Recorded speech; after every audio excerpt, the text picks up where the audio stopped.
할렐루야. 감사합니다. 하나의 말씀은 창세기 3장 두 번째 시간 보도록 하겠습니다. 오늘은 창세기 3장 7절에서 14절까지의 말씀 보도록 하겠습니다. 창세기 3장 7절에서 14절까지의 말씀입니다. 제가 한 절, 여러분 한 절, 14절은 같이 읽도록 하겠습니다. 이에 그들의 눈이 밝아져 자기들이 벗은 줄을 알고 무화과 나무 잎을 엮어 침하라 숨었더라. 그들이 그날 바람이 불 때 동산에 거니시는 여호와 하나님의 소리를 듣고 아담과 그의 아내가 여호와 하나님의 낯을 피하여 동산 나무 사이에 숨은지라. 여호와 하나님이 아담을 부르시며 그에게 이르시되 내가 어디 있느냐. 이르되 내가 동산에서 하나님의 소리를 듣고 내가 벗었으므로 두려워하여 숨었나이다. 이르시되 누가 너의 벗었음을 내게 알렸느냐. 내가 내게 먹지 말라 명한 그 나무의 열매를 내가 먹었느냐. 아담이 이르되 하나님이 주셔서 나와 함께 하신 여자 그가 그 나무 열매를 내게 주므로 내가 먹었나이다. 여호와 하나님이 여자에게 이르시되 내가 어찌하여 이렇게 하였느냐. 여자가 이르되 뱀이 나를 깨므로 내가 먹었나이다. 여호와 하나님이 뱀에게 이르시되 내가 이렇게 하였으니 내가 모든 가축과 그들의 모든 짐승보다 더욱 저주를 받아 배로 다니고 살아있는 동안 흙을 먹을지니라. 아멘. 우리 옆 사람하고 인사했으면 좋겠습니다. 귀하십니다. 귀하십니다. 네.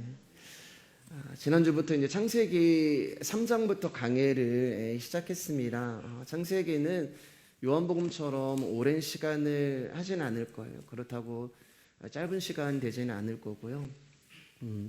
요한복음에서 우리가 예수님이 누구이신가에 대한 깊은 복음에 대한 이해와 알에 대해서 우리가 말씀을 나누었기 때문에 창세기는 이제 하나님이 누구이신가에 대해서 공부를 해 나갈 것입니다. 그 과정에 3장이 참 중요한 장이에요.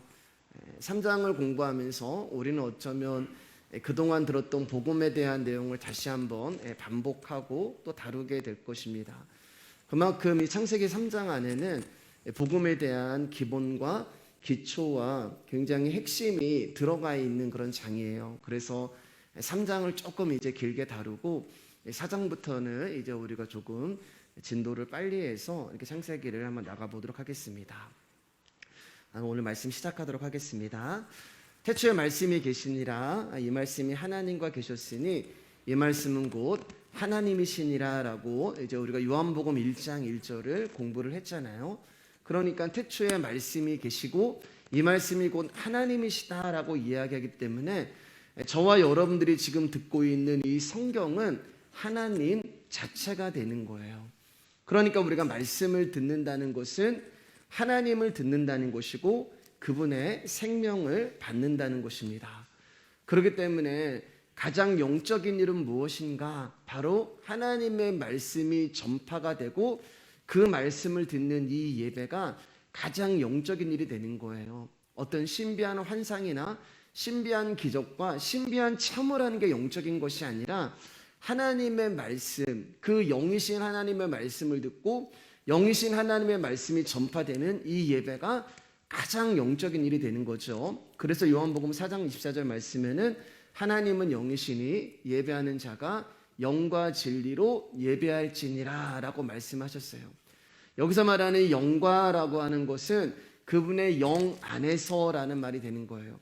진리는 예수 그리스도를 말하는 거예요. 그러니까 예배는 어떻게 드리냐? 그분의 영과 예수 그리스도 안에서 예배를 드리는 거다라고 말씀을 하시는 거예요.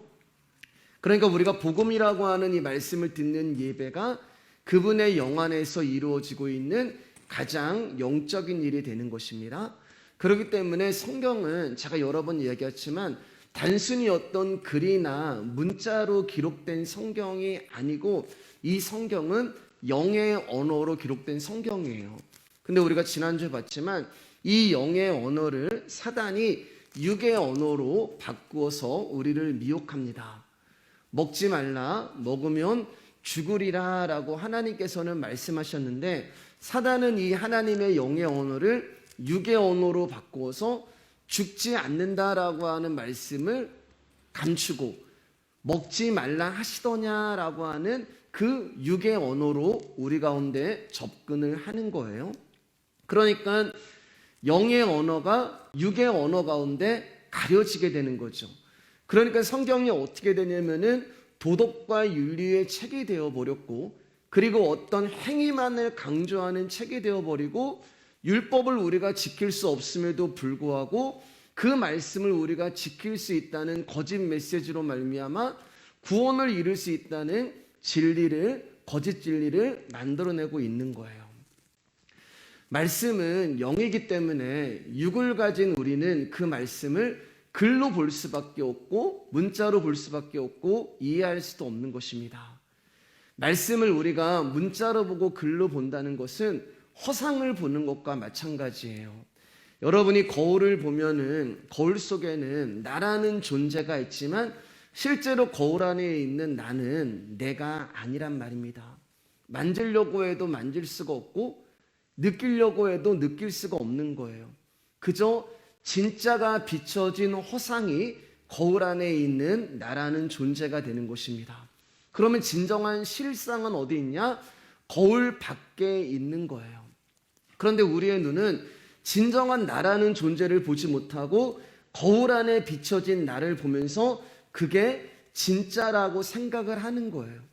그러니까 저와 여러분들이 보고 있는 이 성경, 저와 여러분들이 듣고 있는 이 말씀을 문자와 글로 듣게 되고 보게 된다면은 하나님이라고 하는 진짜 실존을 보지 못하고 거울 속에 비쳐 있는 하나님만 보게 되는 거예요.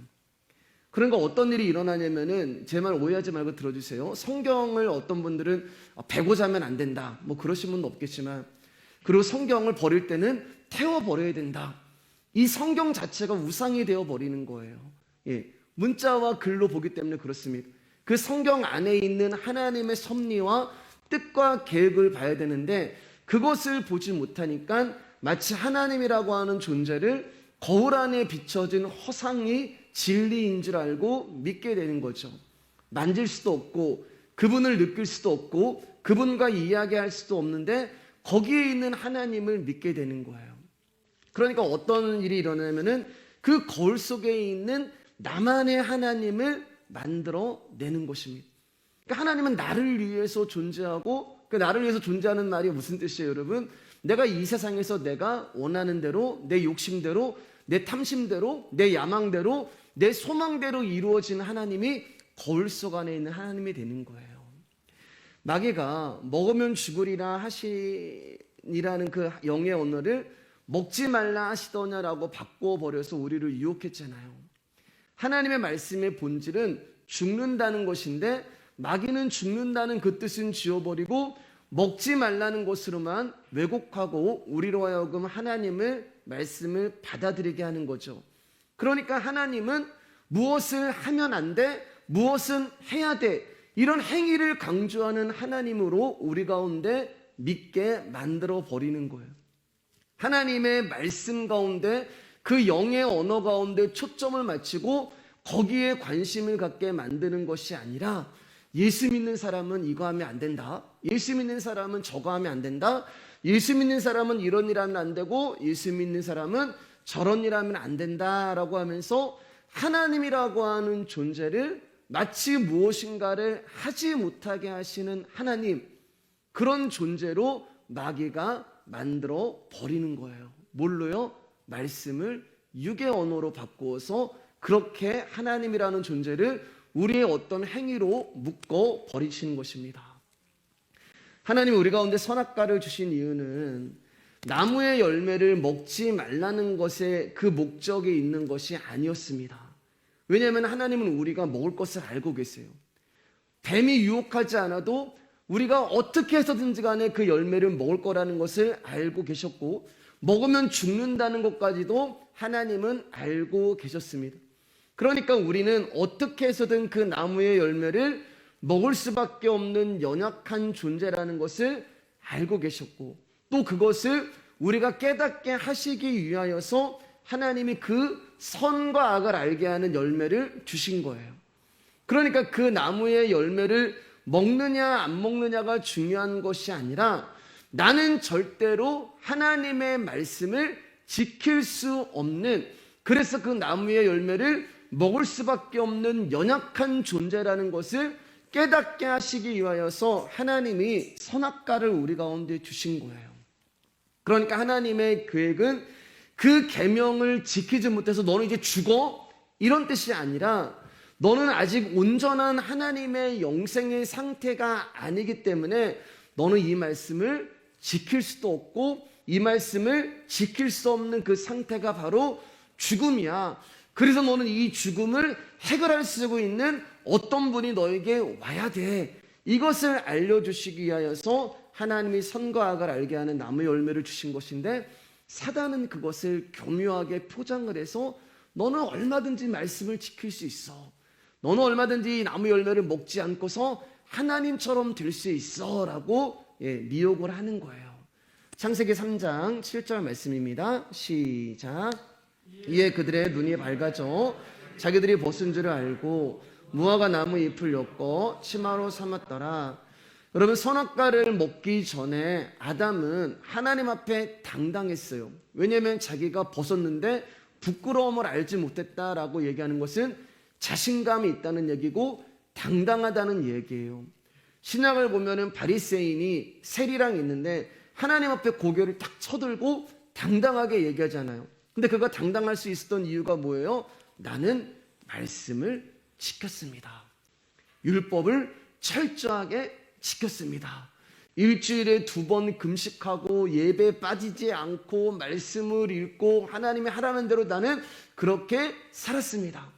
그러니까 그런 계명을 지키고 율법을 지키니까 바리새인이 하나님 앞에 당당한 거예요. 아담도 마찬가지예요. 여러분, 왜 하나님 앞에 부끄러움을 모르고 살았냐? 선악을 알게 하는 나무의 열매 먹지 마, 그거 하나 주어졌단 말입니다. 창세기에서 아담에게 주어진 율법은 딱 한 가지예요. 나무의 열매를 먹지 말아라. 그러니까 아담이 그것을 지키고 있었단 말이에요. 그 말씀을 내가 지킬 때는 당당한 거예요. 내가 벗었으나 부끄러움을 알지 못하는 것입니다. 그런데 우리라고 하는 존재는 그 한 가지 율법도 한 가지 계명도 지키지 못하는 자라는 것이 밝혀졌고, 그 선악을 알게 하는 나무의 열매를 먹은 계명을 어겨버렸을 때, 그때 말씀을 지키지 못한 것을 통하여서 죄가 드러나기 시작하는 거예요. 그 죄는 우리 가운데 부끄러움과 수치를 주는 거예요. 그래서 아담이 이제는 그 말씀을 지키지 못했을 때 자기의 눈이 밝아져 부끄러움을 알게 되는 것입니다. 그리고 여기서 이제 죄가 시작되는 거예요. 로마서 5장 12절 13절 말씀입니다. 크게 시작. 그러므로 한 사람으로 말미암아 죄가 세상에 들어오고 죄로 말미암아 사망이 들어왔나니, 이와 같이 모든 사람이 죄를 지었으므로 사망이 모든 사람에게 이르렀느니라. 죄가 율법 있기 전에도 세상에 있었으나 율법이 없을 때에는 죄를 죄로 여기지 아니하였느니라. 우리가 성경을 문자로 보고 성경을 그저 유괴 언어로 보게 되면은 어떤 생각을 갖고 있냐면은 아담 때문에 이렇게 되는 거예요. 왜 아담이 선과 악을 알게 하는 열매를 먹어서 우리가 이렇게 죄인으로 살게 됐냐, 그렇게 이야기를 합니다. 그게 여러분 문자적으로 보는 거예요. 그러나 지난주에도 말씀을 드렸지만 여러분, 성경은 하나님과 나의 이야기가 된단 말이에요. 아담 때문에, 누구 때문에 이렇게 3인칭 2인칭이 되면은 나의 구원이 될 수가 없고 나의 이야기가 될 수가 없는 거예요. 성경은 나에게 하시는 말씀이란 말입니다. 그렇기 때문에 아담 때문에가 아니고 나 때문이 되어야 되는 거예요. 그런데 여기 보면 이제 12절 말씀을 보면은 죄가 세상에 들어오고 이렇게 표현하고 있잖아요. 그러니까 죄가 어디서 들어왔다라고 이야기를 합니다. 근데 13절로 넘어가면은 그 죄가 세상에 이미 있었다라고 이야기를 하고 있는 거예요. 그런데 율법이 주어지기 전까지는 죄를 죄로 여기지 않았다라고 말씀하고 있는 것입니다. 잘 들어보세요, 여러분. 율법이 주어지기 전에는 그 율법이 뭐예요? 선과 악을 알게 하는 나무의 열매를 먹지 말라고 하는 그 하나님의 말씀이 선포되기 전에, 그 계명이 주어지기 전에는 죄가 없었다는 거예요. 죄가 아니었다는 거예요. 그런데 선과 악을 알게 하는 나무의 열매를 먹으면은 죽으리라라고 하는 하나님의 말씀이 떨어집니다. 최초의 율법이 떨어지는 거예요. 그리고 그 율법으로 인하여서 죄가 규정이 되고 생겨난 거예요. 그러니까 이 말씀이 들어오기 전에, 이 말씀이 생기기 전에는 아담은 늘 어제 살던 대로 똑같은 모습으로 그날 하루를 살았어요. 그런데 어느 날 하나님의 말씀이 아담에게 들려지는 거죠. 너 이제부터 저 동상 중앙에 있는 나무의 열매를 먹으면 죽는다. 저 열매를 먹으면 너는 사망이다. 그렇게 하나님의 말씀이 떨어지는 거예요. 어느 날. 그때부터 무엇이 생기냐? 한 사람으로 말미암아 죄가 세상에 들어왔다는 것은 그 한 사람이 죄를 짐으로 죄가 세상에 들어왔다는 것이 아니라 그 전에도 죄가 있었는데 이 하나님의 말씀이 선포되기 전에는 죄가 아니었단 말이에요. 죄는 뭐냐? 하나님의 말씀을 어긴 것이 죄라고 말씀드렸잖아요. 그러니까 그 전까지는 그 동상 중앙에 있는 선과 악을 알게 하는 나무의 열매를 아담이 잘 먹었어요. 맛있게 먹었는데 어느 날 야 이제부터는 이 나무의 열매를 먹으면 너는 죽어라고 하는 하나님의 계명이 떨어지고 이제는 그 나무의 열매를 먹으면은 죄가 되는 하나님의 법칙이 생겨버리는 거예요.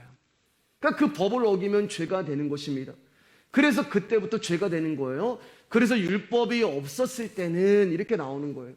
하나님의 말씀이 선포되지 않을 때는 똑같은 짓을 해도 죄가 아니었는데 이제는 그거 하면 안 된다라고 하나님의 말씀이 생기고 나니까 이제는 그 말씀을 어겨버리면서 죄가 되는 것입니다.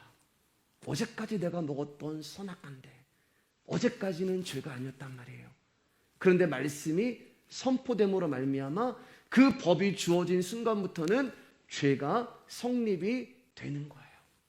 그게 한 사람으로 인해 죄가 들어왔다는 것입니다.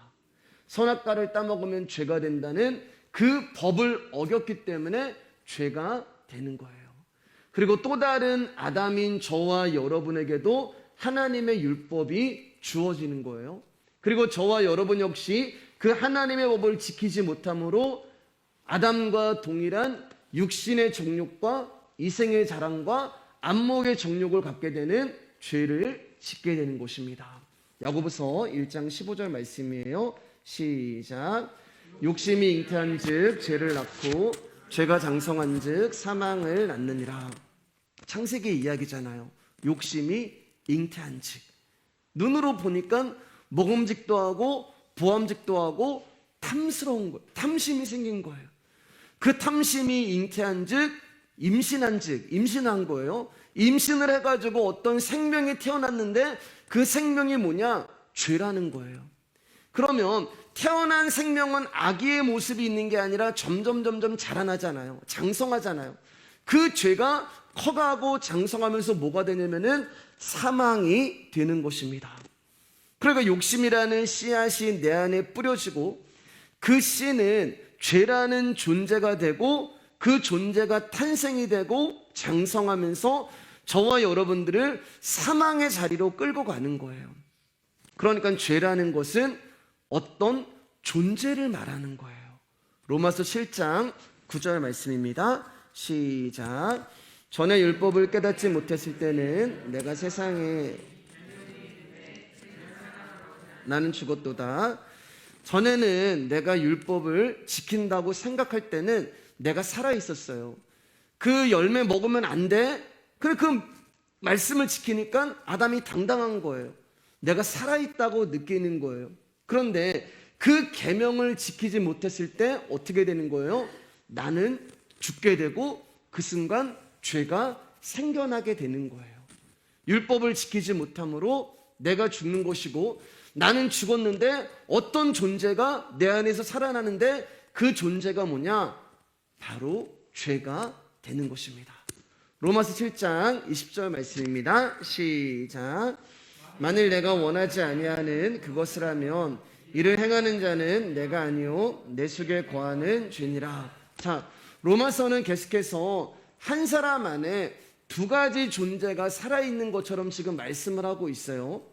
내가 원하지 아니하는 것을 행하는 자가 있는데, 그러니까 내 안에 내가 원하지 아니하는 자 것을 행하는 자가 또 있다는 거예요. 그 자가 누구냐? 그 존재가 누구냐? 바로 내 속에 거하는 죄다라고 이야기를 하는 거예요. 그러니까 내가 악한 일을 하고 싶어서 하는 것이 아니라 내 안에 거하는 나라는 육적 자아를 말하는 거예요. 이것을 다른 말로 옛사람이라고 이야기를 합니다. 그 옛사람이 그 짓을 하는 거예요. 그렇기 때문에 여러분들이 다시는 죄 안 짓겠습니다라고 100번 1000번 회개하고 고백해봤자 다시 도루묵이 되는 거예요. 또 죄를 짓고 또 그 짓을 하고 있는 거예요. 왜냐하면 나의 옛사람이 살아있는 한, 내 안에 이 죄라는 존재가 살아있는 한 매일 똑같은 짓을 반복하며 살아가는 것입니다. 이게 사도 바울의 고백이란 말이에요. 그런데 바울이 뭐라고 얘기하면은 내 속에 거하는 죄다라고 얘기해요. 여러분, 거한다고 하는 것은 죽어 있는 것을 말하는 거예요? 살아서 움직이는 것을 말하는 거예요? 살아서 움직이는 것을 말하는 거잖아요. 거하는 거예요. 그러니까 죄가 내 안에서 움직이는 거예요. 운동력 있게 살아서 나를 움직이는 거예요. 마치 히브리서 4장 12절 말씀처럼 하나님의 말씀은 살아서 그것처럼 죄도 내 안에 살아서 나를 사망으로 이끌어 나가고 인도하고 있는 것입니다. 그 죄가 무슨 짓을 하냐? 하나님의 말씀을 육의 말씀으로 둔갑을 시켜 우리를 미혹하고 있는 거예요. 하나님은 영이시기 때문에 예배하는 자가 영과 진리로 예배를 해야 되는데 율법으로 나오게 하고 도덕으로 나오게 하고 윤리로 나오게 하고 하나님의 말씀을 지식과 논리로 받게 만드는 거예요. 그러면서 그 죄가 무슨 일을 하냐? 할 수 있다고 얘기하는 거예요. 하나님의 말씀은 할 수 없다. 너는 이 말씀을 지킬 수 없다. 그래서 너는 사망이다, 죽음이다라고 이야기를 하는데 죄는 무엇을 이야기하냐? 반대로 얘기하는 거. 너는 할 수 있어. 너는 해보면 돼. 너 훈련받고 노력하면은 얼마든지 네가 구원에 이룰 수 있어. 여러분, 솔직한 얘기로 제 설교가 뭐가 듣기 좋으세요? 매일 안 된다, 매일 아무것도 아니다, 매일 할 수 없다라고 얘기하는 제 설교가 뭐가 듣기 좋으세요? 솔직한 얘기로 할 수 있다, 꿈을 가져라, 소망을 가져라, 너의 기도가 이루어진다, 여러분 이 소리가 더 듣기 좋잖아요. 그런데 사랑하는 여러분, 왜 오늘날 이 땅에 많은 교회가 무너지고 생명이 없느냐? 소망을 줘서 그래요. 인간적인 소망이요. 복음을 가르쳐야 되는 교회에서 인간적인 소망을 줍니다. 수많은 사람을 모아놓고 꿈을 가지라고 이야기하고 비전을 가지라고 이야기를 해요. 참고로 여러분, 제가 얼마 전에 전에 얘기했지만 저는 목회 비전이 없어요, 여러분. 심지어 목회 비전이라는 것도 있어요. 교회 비전이라는 것도 있어요. 여러분, 교회의 비전은 예수 그리스도를 아는 거예요. 목회자의 비전은 예수 그리스도를 아는 것입니다. 나의 비전이 되는 거잖아요. 그것을 가지라고 이야기를 합니다. 그러니까 점점 교회가 복음을 가르치지 아니하니까 교회가 교회답지 못하는 곳이고 무너지게 되는 거예요. 너희는 죽었다. 너희 죄로 인하여 너희는 소망이 없다. 너희는 아무것도 아닌 존재다. 그래서 우리는 예수님 말고는 방법이 없다를 가르쳐야 되는데 예수가 아닌 엉뚱한 것을 가르치니 교회가 무너지고 사역자들이 무너지는 것입니다. 우리의 존재가 죄로 인해 죽은 존재라는 것을 알려줘야 되는데 회칠한 무덤으로 만들어버리는 거예요. 무덤인데 회칠했어요. 무덤인데 포장을 하고 무덤인데 화장을 해버려서 그 무덤에는 지금 썩어 문드러지고 냄새가 나고 송장이 막 바글바글한데 겉으로 보기에만 화려해 보이고 그것을 죽음을 감추어 버리는 거예요. 내가 어떤 존재인지 몰라요. 교회에서 무조건 하면 된다, 할 수 있다, 꿈은 이루어진다, 소망을 가져라는 말만 들으니까 인간적인 열심만 남는 것이고 하나님이 주시는 복을 세상의 복음으로 둔갑을 시켜서 나의 행위와 율법 지킴으로 이 복이 너에게 주어진다고 가르치고 있는 것입니다. 자, 로마서 7장 22절 24절입니다. 시작. 내 속사람으로는 하나님의 법을 즐거워하되 내 지체 속에서 한 다른 법이 내 마음의 법과 싸워 내 지체 속에 있는 죄의 법으로 나를 사로잡는 것을 보는도다. 오라 나는 공고한 사람이로다. 이 사망의 몸에서 누가 나를 건져내랴. 지금 죄가 살아있다는 것은 나의 옛사람이 살아있다는 것을 말하는 거예요. 나라는 존재 안에서 나의 옛사람이 나의 주인이 되어서 내 삶을 이끌어가는 거예요. 그런데 그 옛사람이 이끌어가는 그런 존재 안에 어느 날 하나님의 말씀이라는 씨앗이 떨어집니다. 그리고 그 씨앗이 하는 일은 반드시 씨앗의 껍질을 듣고 생명이 나오게 돼 있어요. 그게 뭐예요? 잉태하여.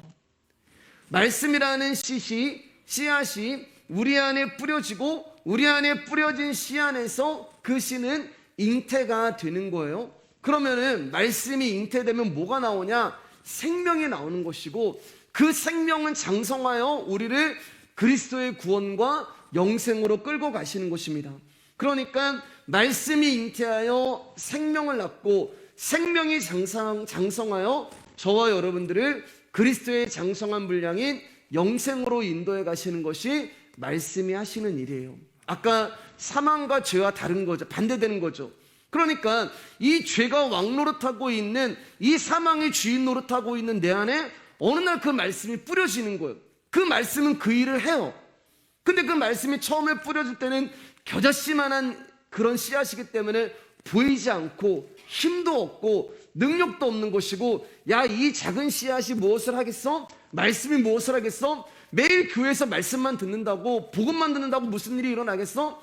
뭔가를 좀 해야 되지 않겠어? 그런데 그 겨자씨만한 믿음 안에서 하나님께서 일을 하시는 거예요. 그 씨앗에서 잉태된 그 씨앗에 감춰져 있는 그 생명은 절대로 죽을 수 없는 생명의 근원 되신 예수 그리스도란 말입니다. 그 씨앗이 우리 안에서 자라나기 시작합니다. 그 씨앗이 작을 때는 옛법 옛사람이 나를 주관하지만 그 씨에 계속해서 말씀이 양분으로 뿌려지는 거예요. 내 안에 말씀이 있는데 또 말씀이 계속해서 나한테 들려진다는 것은 수분과 양분과 그 일을 하나님이 하고 계시는 거죠. 그러니까 씨가 자라는 거예요. 장성하는 거예요. 그러면 어떤 일이 일어나냐? 처음에는 옛사람 옛법이라고 하는 그 사람이 나를 죽은 밭으로 만들었는데, 돌밭이요 길가밭이요 가시밭으로 만들었는데, 거기에 하나님의 말씀의 씨앗이 뿌려질 때 그 씨앗이 우리 안에 들어와서 돌밭을 좋은 밭으로, 길가밭을 좋은 밭으로, 가시밭을 좋은 밭으로 만들어버리는 일을 하는 거예요. 계속 여러분들을 먹어가는 거예요. 그게 말씀의 능력이 되는 것입니다. 죄가 죽여놓은 내 안에 이 밭을 말씀이라고 하는 씨가 살려내는 거예요. 그렇기 때문에 여러분, 예배 말씀 한 번 드린 사람이랑 두 번 드린 사람은 다른 거예요. 어쩔 수 없는 거예요. 내가 어디에다가 양분을 많이 주냐에 따라서 내 안에 이스마엘이 더 클 수가 있고 내 안에 이삭이 더 장성할 수가 있는 것입니다. 하나님의 새 법 새 사람은 우리의 존재를 하나님께 돌리려고 하는데, 내 안에 있는 옛사람 옛법은 그것을 허락하지 않는 거예요. 그래서 무슨 일이 일어나느냐? 전쟁이 일어난다고 말씀을 드렸잖아요.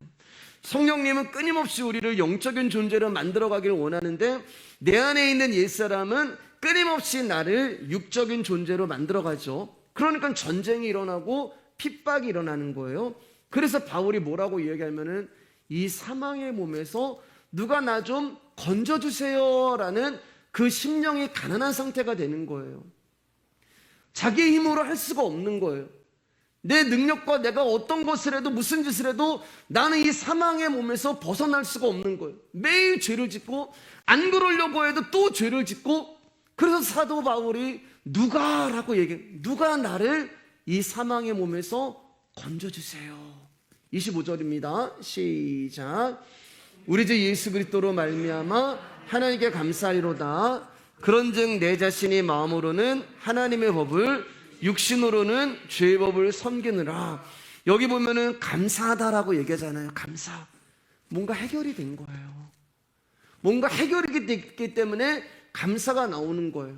그러니까 사도 바울이 나는 공고한 자구나, 나는 비참한 자구나, 나는 사망이구나 라는 심령이 가난한 상태가 되었을 때 거기서 누가 나 좀 도와주세요 라고 하는 애통하는 마음이 나오는 것이고, 그리고 그 나를 도와주려고 하는 그 부르짖는 그 줄이고 거기서 목마름이 나오는 것이고, 하나님의 긍휼을 구하게 되는 것이고, 그때 하나님이라고 하는 존재가 사도 바울 가운데 찾아왔을 때 마음이 청결한 상태가 되는 것이고, 그리고 마음이 청결하기 때문에 화평을 누리게 되는 거예요.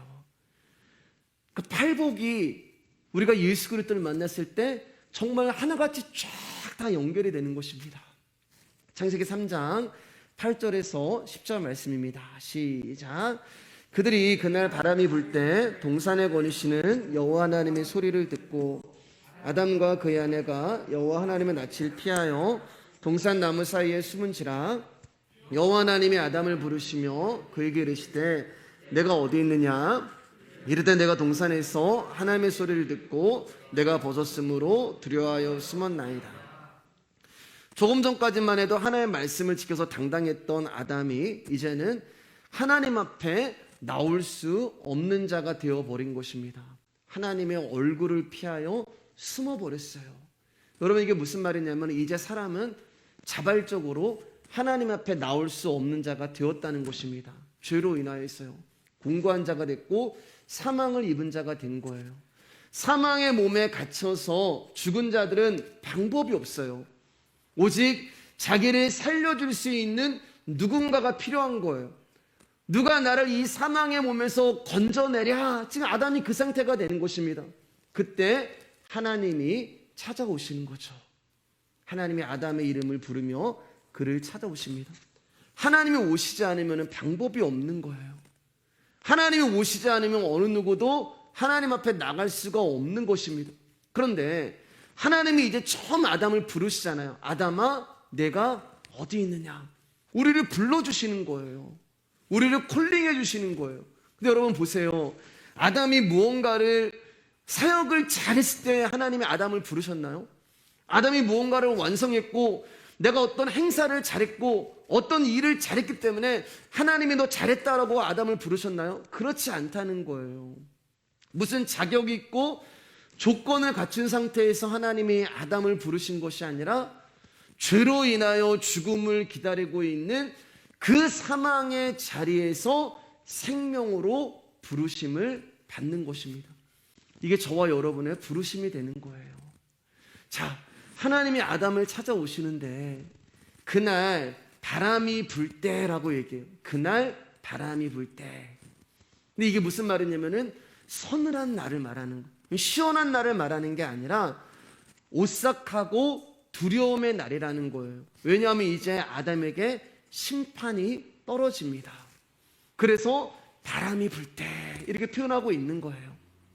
그런데 재밌는 것은 선악과는 분명 여자가 먹었는데 하나님은 여자야 내가 어디 있느냐라고 하지 아니하고 아담을 찾으십니다. 그러니까 선악과는 지금 여자가 먼저 따먹었는데 하나님은 마치 이 모든 죄악을 여자가 아닌 남자에게 뒤집어 씌우고 있는 그림으로 찾아오시는 거예요. 이 이야기를 디모데전서에서 좀 더 정확하게 이야기합니다. 2장 13장 13절 14절 시작. 이는 아담이 먼저 짐을 받고 하와가 극으며 아담이 속은 것이 아니고 여자가 속아 죄에 빠졌음이라. 분명 아담이 속은 것이 아니고 여자가 먼저 속았다라고 이야기하는데 하나님은 아담을 찾아오세요. 그리고 그에게 모든 죄를 전가시키십니다. 지난주에 우리가 여자가 어떻게 태어났는지에 대해서 말씀을 봤어요. 아담을 하나님께서 죽이신 후에 그 안에 있는 생명이라고 하는 갈빗뼈로 말미암아 또 다른 생명이 탄생된 것처럼 예수 그리스도가 십자가에서 죽으실 때 그 옆구리 갈빗뼈에서 나온 물과 피로 말미암아 여자인 교회 저와 여러분들이 탄생을 했다라고 말씀을 드렸잖아요. 그러니까 하나님이 여자의 죄를 지금 남자에게 물으시는 것은 여자의 죄가 해결받을 수 있는 유일한 길은 남자에게 있기 때문에 그런 거예요. 여자의 죄임에도 불구하고 그 여자의 죄를 남자에게 물으심으로 여자라는 존재는 남자의 희생으로만 살 수 있음을 말씀하고 계시는 것입니다. 이 여자가 누구예요? 우리란 말이에요. 우리의 죄는, 우리의 남자 되시는 예수 그리스도 외에는 방법이 없는 거예요. 여자인 우리는 예수님의 십자가 외에는 다른 방법이 없는 것이고, 그 말은 저와 여러분들은 신랑이신 예수님을 절대적으로 의존하고 의지해야만 구원을 이룰 수 있다는 것을 말씀하는 것입니다. 11절입니다. 시작. 이르시되 누가 너의 보섰음을 내게 알렸느냐? 내가 내게 먹지 말라 명한 그 나무 열매를 내가 하나님이 물어보시는 거예요. 야, 너 내가 먹지 말라고 한 그 열매 먹었니? 라고 물어보시는 거예요. 몰라서 물어보시는 게 아니에요. 몰라서 확인하려고 물어보시는 것이 아니라 확인된 사실을 다시 물어보시는 거예요. 그러니까 지금 하나님은 사실을 물어보는 것이지 진실을 물어보는 것이 아닙니다. 여러분, 이게 굉장히 이제 중요해요. 사실과 진실은 다른 거예요. 사실은 맞는 일이에요. 거짓이 없는 일이에요. 틀리지 않는 일을 말합니다. 그런데 사실이라고 하는 것은 그 사실 자체로만 그 사람에게 영향을 줄 수가 없어요. 그 사실로 인하여 그 존재가 어떤 자라는 것이 정확하고 명확하게 밝혀질 수는 있어요. 그게 율법이에요. 율법은 그 죄를 말미암아 네가 이런 자야라고 정죄하고 비방하고 비판하고 고발할 수 있습니다. 그러나 거기까지예요. 사실은 드러난 사실로 말미암아 그 사람을 변화시킬 수도 없고, 율법은 그 율법으로 말미암아 그 죄를 고발하고 비방하고 비판할 수 있지만 그 죄를 해결할 수가 없어요.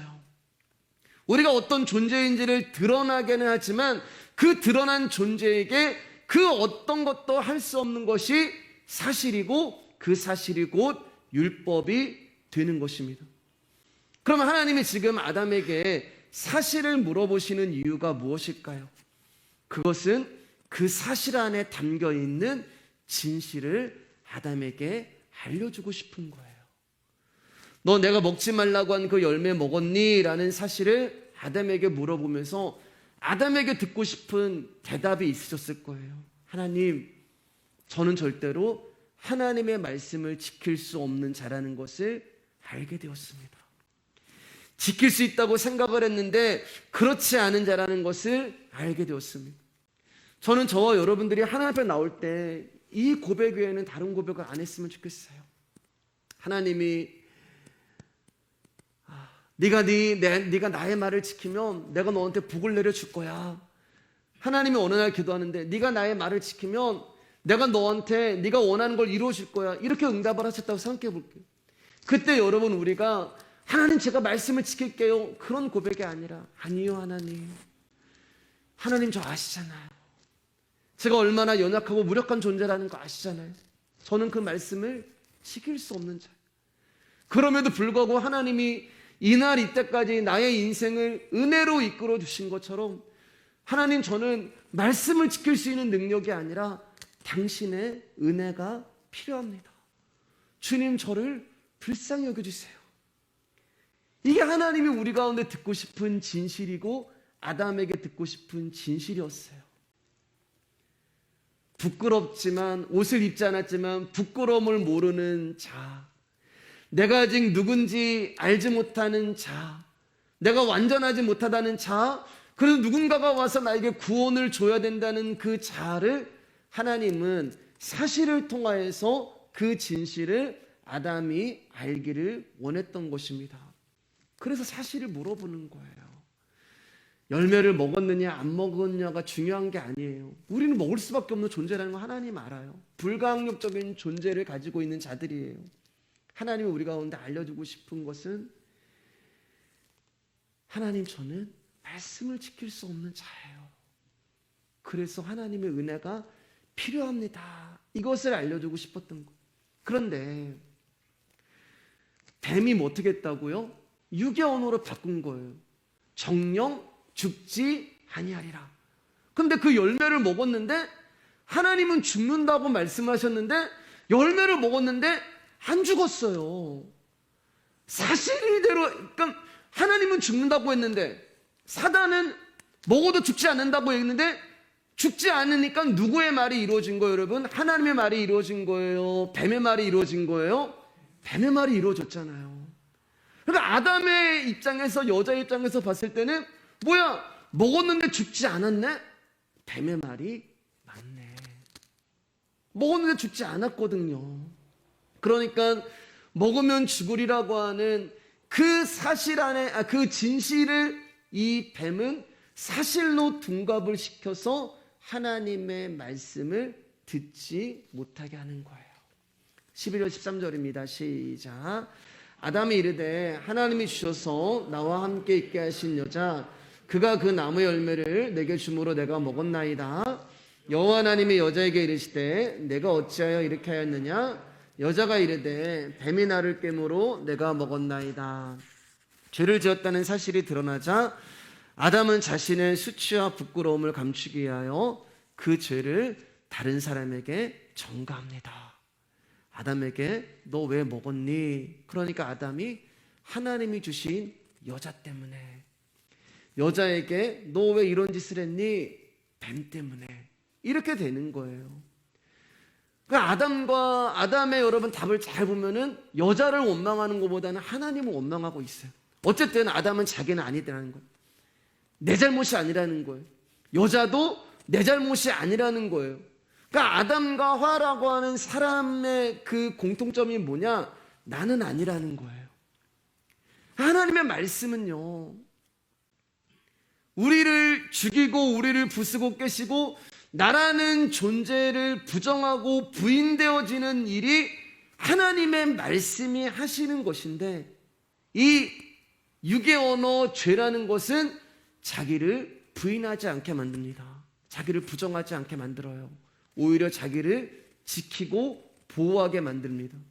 자기가 지은 죄에서 자기를 지키고 자기를 보호하게 하기 위해서 어떤 짓을 하는 거예요? 다른 사람을 끌어들이는 거예요.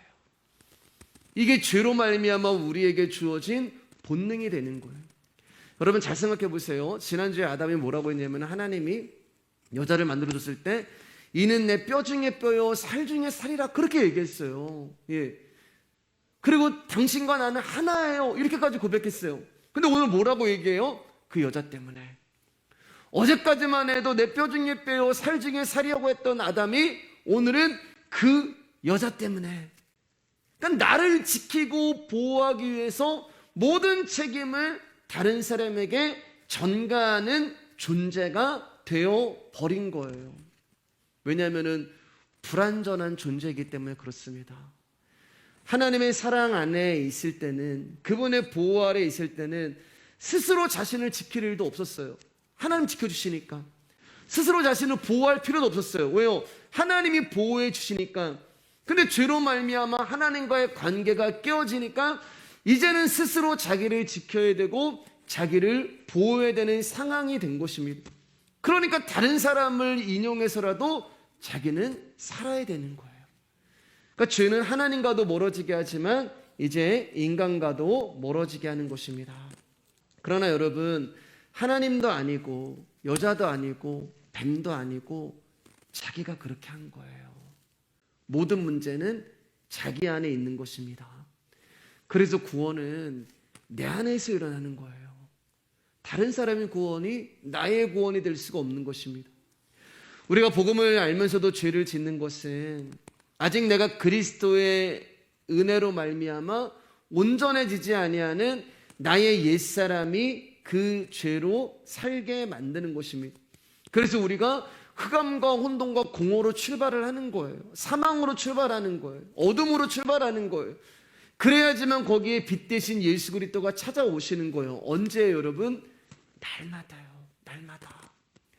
여러분, 적어도 지금 말씀이 선포되는 이 자리에선 죄를 짓지 않잖아요. 여러분, 적어도 말씀을 듣고 내가 그 은혜에 흠뻑 젖어 있는 그 유효기간이 언제인지 모르겠지만 그 기간 동안 내는 내가 말씀대로 살려고 노력하잖아요.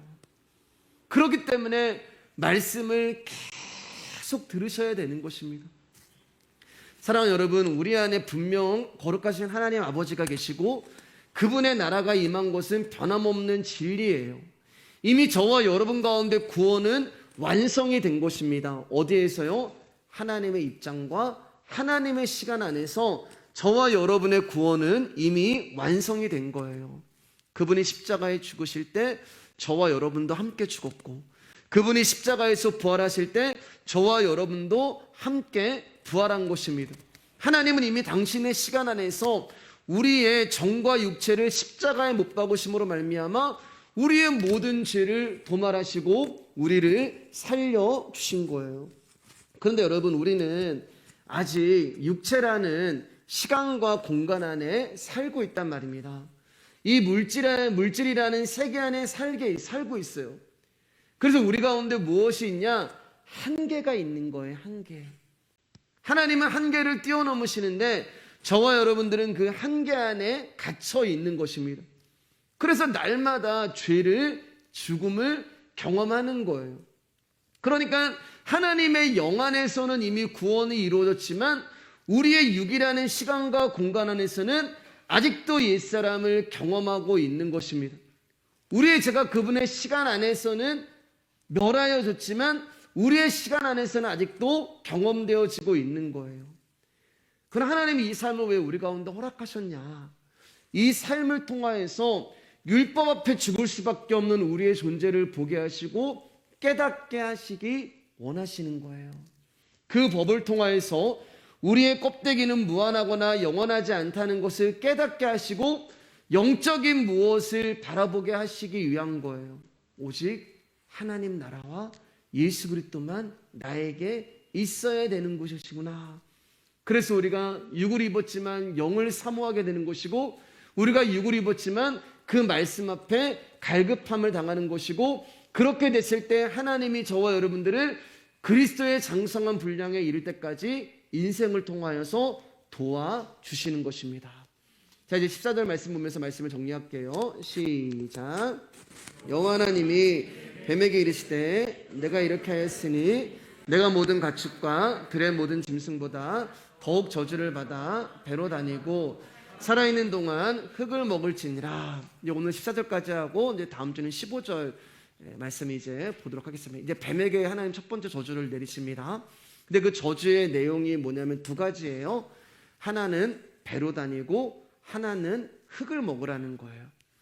그러니까 하나는 내가 가야 되는 길의 문제고 하나는 내가 먹어야 되는 양식의 문제가 되는 것입니다. 길과 양식에 대해서 하나님께서 저주를 내리시는데 실상은 두 가지 같지만 이거는 하나의 저주가 되는 거예요. 자, 뱀에게 흙이라는 양식이 주어집니다. 근데 여러분, 흙 먹는 뱀 보셨어요? 못 보셨잖아요.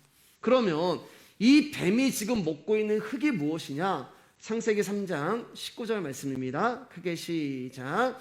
너는 흙이니 흙으로 돌아갈 것이니라 하시니라. 자, 여러분, 이 19절은 지금 하나님이 뱀에게 하는 거예요? 사람에게 하시는 말씀이에요? 사람에게 하시는 말씀이잖아요. 하나님께서 사람을 흙으로 만드셨습니다. 그리고 선악과를 따먹은 결과로 우리의 육신은 흙으로 돌아가는 거예요. 그것을 죽음이라고 하는 거예요. 그러면 뱀의 양식은 무엇이냐? 바로 사람을 먹는 거예요. 우리의 육신을 먹는 거예요. 그러니까 여러분, 이것을 또 어떤 이제 영화처럼 커다란 뱀이 나타나가지고 막 사람을 막 어그작어그작 먹는 그런 그림을 이제 상상하시면 안 돼요. 문자적으로 받으면 자꾸 그런 쪽으로 가는 거예요. 하나님께서 이제 흙이라고 하는 사람이라고 하는 양식을 뱀에게 주셨고, 또 하나는 길의 저주를 내리시는데 그 길의 저주가 뭐냐면은 너는 이제 배로 다니라고 얘기하잖아요. 배로. 우리가 이 말씀을 또 문자적으로 받으면 그래서 뱀이 창세기에서 저주를 받아서 배로 다니는구나. 솔직히 다 그렇게 생각하셨잖아요, 여러분. 문자적으로 받으면 그렇게 보는 거예요, 성경이요. 그 뜻이 아니에요. 자, 그럼 이게 뭐냐? 빌립보서 3장 19절 말씀입니다. 시작. 그들의 마침은 멸망이요 그들의 신은 배요 그 영광은 그들의 부끄러움에 있고 땅의 일을 생각하는 자라. 자, 무엇이 뱀의 저주의 삶인가? 여러분이 믿고 있는 우리가 믿고 있는 하나님이요, 나의 배를 채워주시는 하나님이라고 믿는 그 자체가 저주라는 거예요. 예수님을 믿는다고 하면서 예수님의 말씀에 관심은 하나도 없고 예수님의 이름을 이용해서 뭐예요? 내 배, 이 배요. 타고 다니는 배가 아니라 나의 배를 채우려고 하는 그런 자들이 뱀의 저주를 받은 자라는 거예요. 예수님 이름을 통하여서 하나님 나라에 관심 있는 것이 아니라 그분의 이름을 통하여서 내 밥그릇에만 관심이 있는 자가 뱀의 저주를 받는 것입니다. 즉 예수님을 믿는 것이 아니라 자신에게 주어지는 세상의 재물과 권력과 힘과 능력만을 얻으려고 하는 자들이 바로 저주를 받은 자예요. 왜요? 그게 다 이 땅의 힘이거든요. 다 사단의 음식이 되는 거예요. 그러니까 여러분들이 예수님의 이름을 부르면서 내가 이 땅에 있는 그 어떤 것들만 주님 앞에 구하고 있고 그것들만 내 밥을 채우려고 있고 내 배를 채우려고 하고 있다면은 여러분들은요, 하나님 이렇게 부르면서 실제로 내 배를 채우고 있는 거는 사단의 음식으로 삶을 살아가고 있는 것입니다. 사랑하는 여러분, 하나님은 우리가 원하는 것을 주시는 분이 아니라 당신을 주시는 분이에요. 하나님은 우리의 소원을 이루어주시는 분이 아니라 당신의 소원을 우리 가운데 이루시는 분이고, 하나님은 내가 필요한 것을 주시는 분이 아니라 나에게 필요한 것을 주시는 분이에요. 여러분, 이것은 다른 거예요. 내가 필요한 건 뭐예요? 다 욕심이고 탐심이잖아요. 욕심은 죄를 낳고 죄는 사망을 낳느니라. 그런데 나에게 필요한 것이 나는 몰라요. 거울을 보고 있다니까요. 여러분, 우리는요, 나에게 필요한 것이 진짜 무엇인지 나는 몰라요. 하나님만 아시는 거예요. 그래서 그분만이 우리 가운데 주실 수 있는 것입니다. 뱀의 길은 자신의 배를 채우는 거예요. 자신의 배를 만족시키는 거예요. 자신의 배를 채워주고 자신의 배를 만족해야만 당신은 나의 하나님이 될 수 있습니다. 솔직히 여러분, 하나님이 우리의 기도를 들어준다면 난리가 날 거예요. 여러분들 이렇게 예배하지 않을 거예요. 하나님이 나의 기도를 들어준다면 우리는 막 열광하고 환호하고 난리가 날 거예요. 제가 막 안수하는데 막 병이 났고 막 귀신이 쫓아나고 나면 우리가 이사 가야 돼요. 사람들이 몰려와서요. 여러분, 그게 뭐가 하나님께 영광이 되겠습니까? 우리는 간증하겠죠. 내가 하나님 앞에 기도했더니 하나님이 내가 원하는 무엇을 해주셨고 하나님이 무엇을 또 이루셨고 내 자녀는 뭐가 되고 우리 목사님한테 한번 안수 받으면 병이 낫고 귀신이 쫓아나고, 그 전부 우리가 하나님의 이름을 부르지만 뱀의 길로 가고 있는 거예요. 교회 안에서도 그런 일이 일어나는 것입니다. 솔직히 우리는 전부 그런 하나님 만나기를 원하잖아요. 그래서 그런 교회 찾아보고, 어디 교회 가면 어떤 목사님이 능력의 종이고 어디 기도원 가서 안수 받으면 병이 낫고, 전부 자기의 배를 채워주기 위해서 하나님의 이름을 부르는 거예요. 복음을 모르면 우리도 모르는 사이에 내 배를 채워주시는 하나님을 만들고 있고 믿고 있는 것입니다. 그것을 우상숭배라고 얘기하는 거예요. 여러분, 심각한 거예요. 교회 안에서 그 일이 일어나요. 하나님의 이름을 부르고 찬송을 하고 예수님께 경배를 돌리는데 뱀의 일이 일어나고 사단의 일이 일어나고, 다른 말로 뱀이 받은 저주가 교회 안에서 일어나고 있는 것입니다. 예수님을 믿는다고 하면서 내 배가 이 흙과 하나가 되는 거예요. 기어다니니까 흙과 밀착이 되는 거예요. 예수님이 길이요 진리요 생명이라고 이야기를 하지만 내 배는 이미 그 땅의 길을 가고 있는 거예요. 땅의 일을 생각하는 자라. 땅과 어느덧 하나가 되었습니다. 흙은 우리의 육체를 의미하는 거예요.